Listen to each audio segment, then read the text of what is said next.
नमस्कार मित्रों, हर हर महादेव। भगवान शिवजी द्वारा त्रिपुरासुर का वध।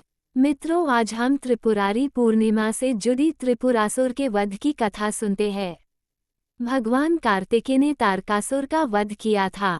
उसके बाद तारकासुर के 3 पुत्रों ने देवताओं से बदला लेने का निश्चय कर लिया। तीनों असुरों के नाम थे तारकाक्ष, कमलाक्ष और विद्युन्माली।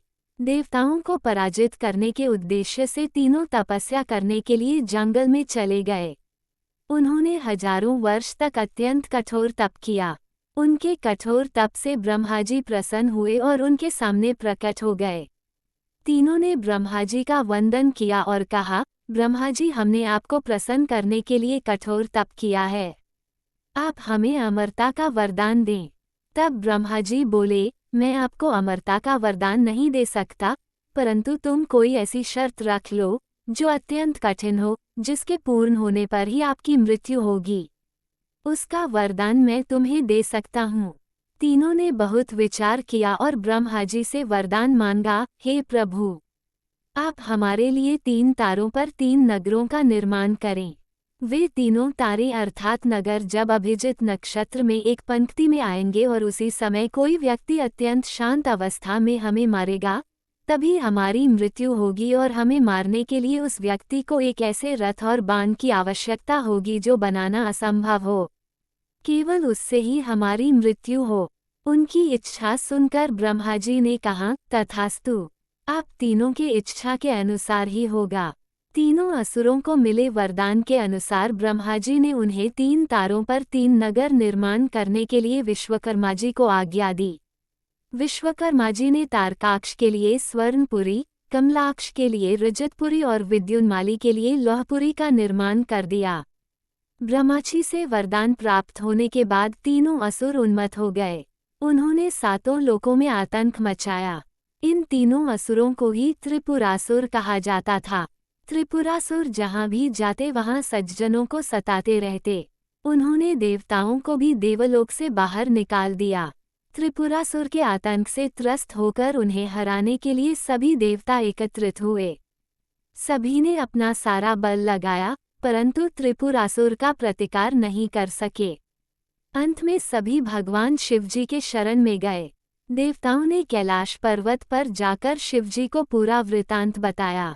तब भगवान शंकर ने कहा, आप सभी देवता मिलकर प्रयास करें। देवताओं ने कहा, प्रभु, हम सभी ने मिलकर त्रिपुरासुर का वध करने का प्रयास किया, परंतु कुछ नहीं कर पाए। हम आपकी शरण में आए हैं, आप ही हमारी रक्षा कर सकते हैं। तब शिवजी ने कहा, मैं अपना आधा बल तुम्हें देता हूँ।